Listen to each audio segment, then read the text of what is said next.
Wisconsin Eye's 2014 election coverage is brought to you by the Wisconsin Hospital Association. For over 90 years, a valued voice for Wisconsin hospitals, supporting high-quality, high-value care in communities like yours.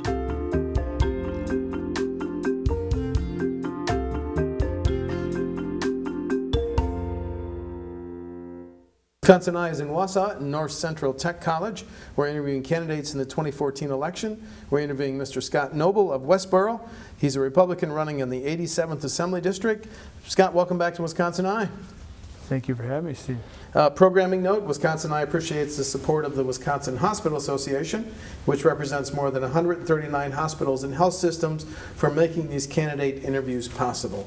Scott, I want to ask you about something you see on your website because it's important to your campaign. You're interested in working for the freedom to produce, buy, and sell the food of one's choice. Explain that. Why is that a big issue for you? Well, because there's really no reason we should be buying milk from California, Texas, Florida, and California. Okay.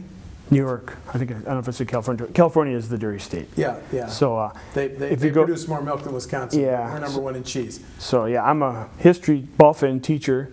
So if you look in history, the subsidies for milk all are based on how far you are from Eau Claire. Mm-hmm. So the lobbying is very good to keep it on the outskirts, which is California, Texas, Florida, and New York, which also have a lot of electoral votes. Okay. So yeah, we don't need any milk here from anybody else. Okay. One other thing you say before we get into some specific issues, you'd like the DNR audited. Why? Well, just because there's a lot of important policy decisions that are made, and they're based on data. And I want to check the data, make sure that we're making good policy decisions based on good data. Let's talk about some school issues. A big issue in the next budget will be private school vouchers. There's a 1,000 student enrollment cap outstate on student choice and vouchers. What's your position on private schools and vouchers? Well, I like the idea of having choice in schools. I don't like having tax money go, just carte blanche to schools without any kind of school board. And that would include, like where we're sitting, we're in a technical college, yes, and we have no way to vote a school board for the technical colleges. So I don't like that. So that would go for these K-12 schools or the North Central Technical College, like we're sitting right here. Mm-hmm. Those are coming out of property taxes, and whenever there's property taxes being paid, there should be an elected board to represent the people. Okay. And last week, Governor Walker called for the repeal of Common Core standards. Your position on that issue? Well, I'd like to see what he's suggesting, because it did look at one time that they were just going to institute state standards. Like not federal, but I mean it would be like Wisconsin standards, and I don't really like that either. There was a bill in the Capitol on that, but yeah, but it was not passed. Okay. Well, I guess the idea of not having Common Core at the federal level is is good, because I think the more local control you have with education, as a teacher, I can tell you, teachers don't like teaching to the test, especially when it's a test that's from way out of the area and way out of your region. Some of the areas where, culturally there's differences, there's cultural bias, racial bias. It's really hard to do it's hard to do well on these tests. And we have our whole education system based on standardized testing. And that's a real regurgitatory process of teaching. We need to teach children how to think, not what to think. So you're a former teacher? I'm a current teacher. Current teacher, yeah. Okay, good. Tell us about your background then. Give us a short I went to version. UW Stevens Point, so I studied social science, Broadfield, and my minors were in sociology, rural and Native American social work, which essentially was a lot of Indian and Native American history, American Indian. And so then later on I went back and I took a couple courses to get my minor in history and take the education courses. Most of it at the graduate level. I have like 25 credits of graduate work. So I have a teaching license in social studies, Broadfield. And you're teaching now where? I've been substitute teaching. That brings me to one thing too. I have offered myself to substitute teach in every school district in the 87th Assembly. So I've been sort of going around from school to school offering that. I'm not sure how many will take me up on it, but it'll probably be a good way for me to be in the schools, and then that evening I'd like to have like a forum or listening session with that particular community. It's a good way for me to, I'm really all about accountability, accessibility, transparency of government. So I think, with all these coming decisions in education, it's better for me to kind of get around to all the school districts, actually teach there for a day, and then listen to parents, teachers, administrators, local citizens on what they want to see for their education system. On healthcare, as you're aware, the federal government told all states, if you expand your MA healthcare benefits to more low income, we'll pay for it for the first few years. Governor Walker and leaders of the Senate and the Assembly said, no thanks. Do you think that was a wise decision? Well, it's a difficult decision. I think the biggest thing I see these days is we're not keeping the promises we've made, and we're trying to make promises we can't keep. So I think what we should be looking at is a very fiscal conservative position, if you will, would be to let's try to maintain the programs we have. I mean, it's very difficult to get people off programs when you already have them. And then now with the Affordable Care Act, it just seems like it's sucking in all these other programs. We're seeing veterans getting hit. We're seeing seniors, Medicare, Medicaid, all these different things are just going completely the way of unaffordable, inaccessible. And we're seeing higher rates and higher deductibles. And so the biggest thing in any kind of health care, be it any kind, Medicare, Medicaid, you want to make sure it's accessible and affordable. And we're not doing that. Issue of transportation funding. As you know, there's a projected $650 million deficit in the next 2-year budget of the Department of Transportation. Do we delay some of these construction projects, raise taxes, or do you have another thought? So it must have lowered a little. I think I heard 680, but maybe 650 million. 650, 680. And That's then, a lot of money. And we were just talking about we had $1 billion surplus, I thought. Well, estimates vary. Yes. So $650 million. I've heard a lot of talk about that, and I know there's some different, I think the director from the Governor Walker's administration has been going around to different cities and chambers of commerce trying to push for the gas tax. Talking about the need for more revenues. And that's something that the North will never, ever be able to do. We just drive too far. It's, hour to work both ways. The area is so dependent on tourism. The last thing you want to do is have, gas go up. People come here broke and they won't want to spend any other money, and it takes a lot of gas to, run all the different, ATVs, boats, and trucks, and what have you. It just does not make sense, and a lot of the decisions made are usually with the southeastern part of the state in mind.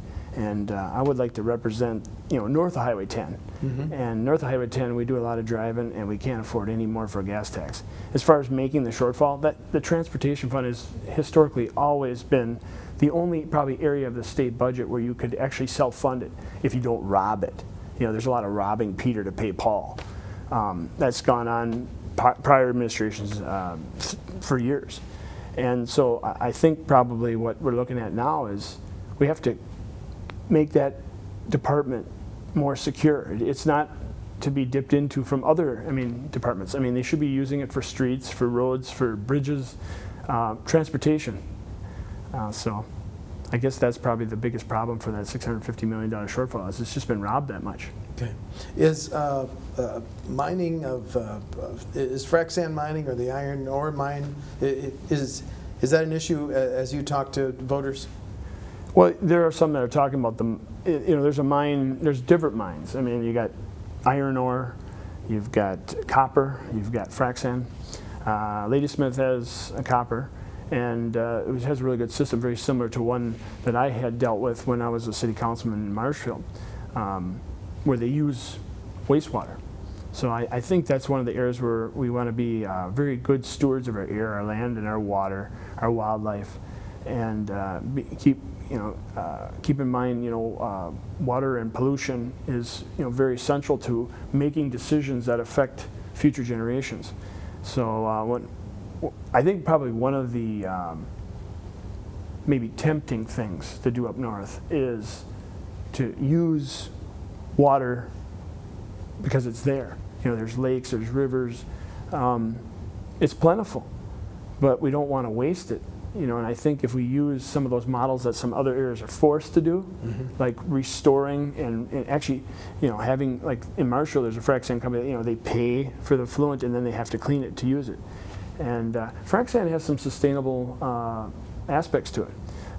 The sand that's taken out, you got the pure silica sand, and then there's the other kind of byproduct that's used in cranberry industry. So, I think if we look at it from a real sustainable perspective, there's kind of a middle ground, I like to say, between this either complete hand the keys over to whoever wants to come in and mine and dig holes and leave after 12 years, or people that literally don't want to do anything.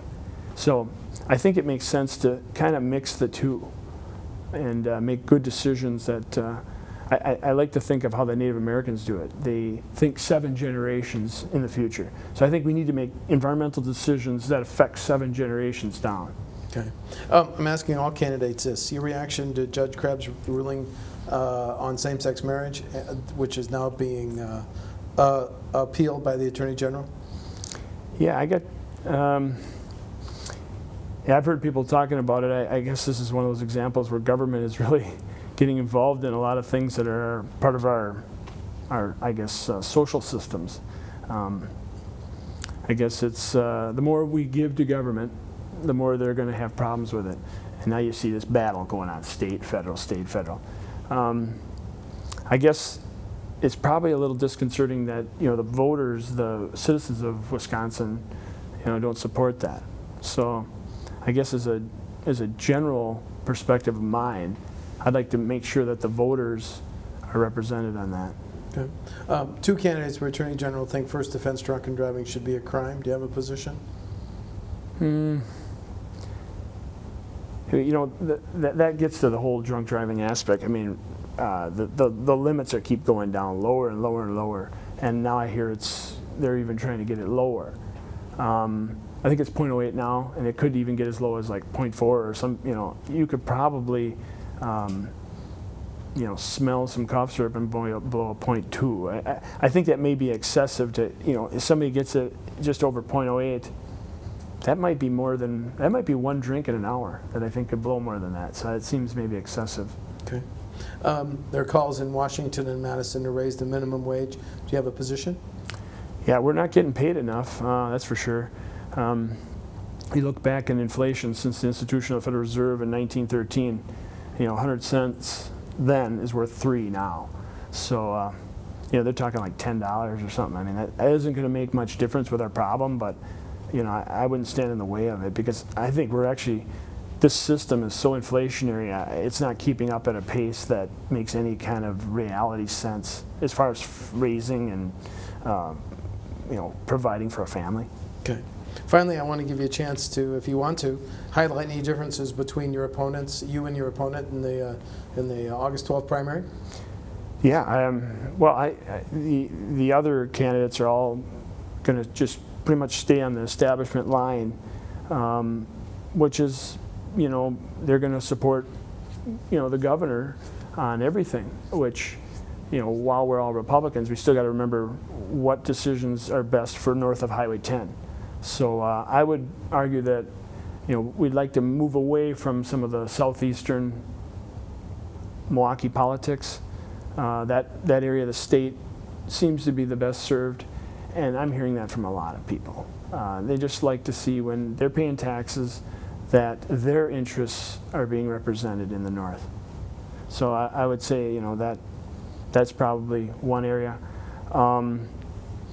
Another one is there's an opponent of mine, Mike Bubb. He's running as well, and he's on the city council, but he supported this referendum that they were trying to push in the school district of Medford. And what essentially would have done is built this huge fitness center for $10 million. So we have a $21 million budget in the Medford School District. And that would have been just too much to carry, especially when not one dime of it would go to educating children. It would just be into this monstrosity of a health fitness center, basically like a YMCA for public use, but running through the school taxes. So that got voted down 56%. Okay. And I would think that if we have someone that thinks that's okay for a school district budget, that might be a huge difference in the state budget. 30% increase in taxes, that's a little scary to me. Okay, very good.